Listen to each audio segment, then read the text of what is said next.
ऐसे सुना जाए। कीर्तन का रूप है सब भूलकर, देह सुध भूलकर भगवान के नाम का उद्दात कीर्तन करे। और मनन का गुण है निरंतर भगवान की लीला में डूबा रहे, यही मनन है। इन तीनों के द्वारा भगवान शिव की आराधना करे। सूत जी ने कहा महाराज, लेकिन जिन भगवान शिव की आराधना के विषय में आप कह रहे हैं, इन शिव की तो हमने दो प्रकार से आराधना होते देखी है। कुछ लोग मूर्ति में भगवान शिव की पूजन करते हैं और कुछ लिंग रूप में भगवान की पूजन करते हैं। अब आप कह रहे हो कि कीर्तन करे, कथा सुने, मनन करे, लेकिन मान लो ये तीनों काम ना हो सके तो?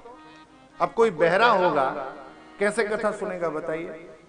कोई गूंगा होगा तो कैसे कथा कहेगा, कैसे कथा भगवान का कीर्तन कहेगा? और कोई यदि पागल होगा तो कैसे ध्यान करेगा? तो ऐसे लोग जो ना सुन सकते हैं ना कीर्तन कर सकते हैं, वो क्या करें? तो सूत जी ने जब यह प्रश्न किया तो उत्तर में, श्री सौनक ऋषियों के प्रश्न के उत्तर में सूत जी ने कहा, श्रवणादि त्रिकेशक्तो लिंगम बेरम च शांकरम संस्थाप नित्यमभ्यर्च तरेत संसार सागरात।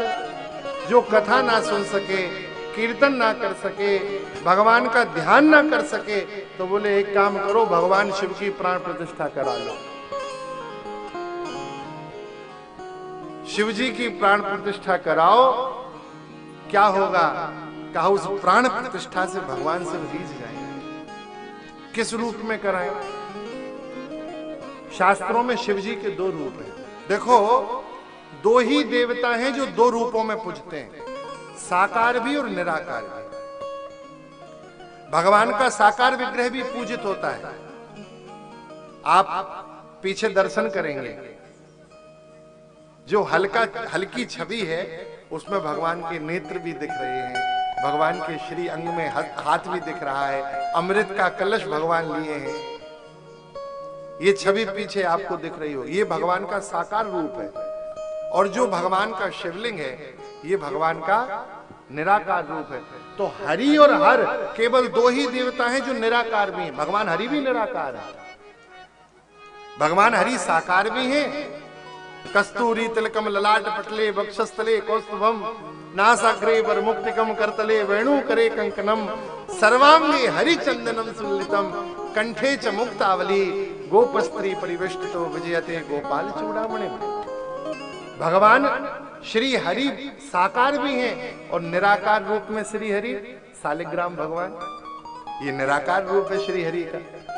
तो हरि और हर ये दो ही देवता ऐसे हैं जो निराकार भी पूजित होते हैं और साकार भी पूजित होते हैं। इसलिए इन दोनों में समानता है, असमानता नहीं करनी चाहिए।